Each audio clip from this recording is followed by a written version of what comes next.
Good news, Jets fans. Mason Taylor signed his rookie contract. What's going on? I'm Matt O'Leary. This was a story this offseason with second-round picks in the NFL. We did a video on it earlier in the week talking about how Mason Taylor remained unsigned and was still, I use the word in danger of being a holdout, right?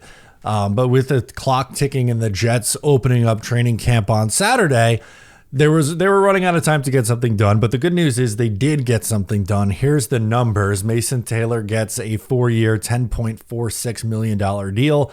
91.3% of the deal is guaranteed, $9.56 million. Taylor gets 60% of year 4 salary guaranteed, which is a 55% increase from slot number 40 last year, fully ready to go for training camp. This is a really big deal because you did not want your rookie to miss any time. And unfortunately, we saw it with Zach Wilson. We saw it with Sam Darnold. That goddamn offset language we had to talk about in 2021 and 2018. It's the worst. I hate the contract holdups for the rookies because that's when camp is most valuable to you. That's why they report first.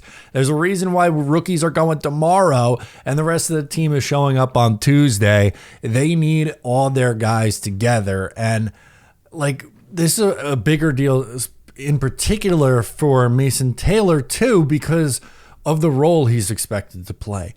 With all due respect, if Kiko Mauangoa is holding out, a little bit different. And I get it. Like, he's a 5th round pick, the chances of 5th round pick holding out. But for what his role is expected to be versus what Mason Taylor's role is expected to be, really different circumstances. Granted, it's not a quarterback where, you know, you could argue the rookie quarterback needs it the most out of anybody, which I would make that case and believe. But tight end is a hard position to translate to at the next level.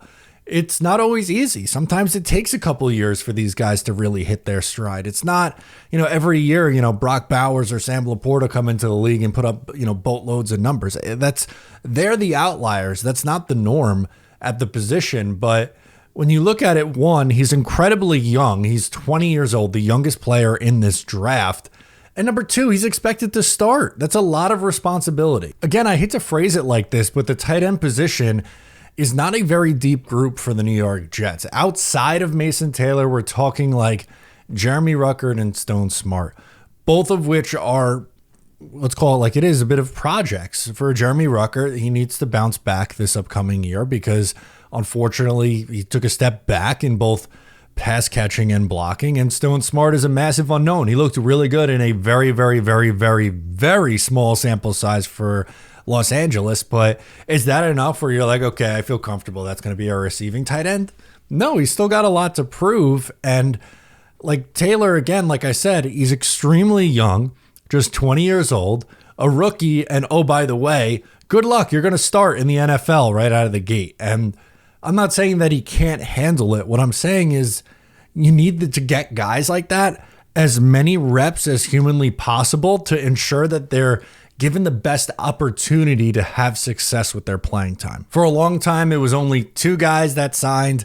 The Texans and Browns signed their second-round picks pretty early, gave them fully guaranteed deals. The Jets didn't have to give a fully guaranteed deal to Mason Taylor. I mean, they did pony up and gave, you know, a significant amount. 91.3% is guaranteed, and a 60% increase, 55% increase from where slot number 42, where the Jets drafted him, was a year ago. So, you know, good on the second rounders. They are all getting better contracts than what they were, even just looking back as recently as last season. But for a guy like Taylor who needs as many reps as possible, he's not going to miss any time. So I feel like this worked out really well for both sides. Mason Taylor gets a nice contract, he's taken care of. And for the Jets side, like, they're not having their starting tight end miss any time. And Mason Taylor is not having to miss any time and should have every opportunity. He looked really good in minicamp and OTAs. It's something that I hope, you know, transfers to the next stage, which is training camp, and eventually when the pads come on. Tomorrow we'll go into a little bit more of a breakdown on what my expectations for the Jets draft classes in training camp with all the rookies reporting, but just wanted to come on and share this news with you guys. Let me know your thoughts in the comments. I'm Matt O'Leary. Subscribe here if you're new, and I'll catch you next time.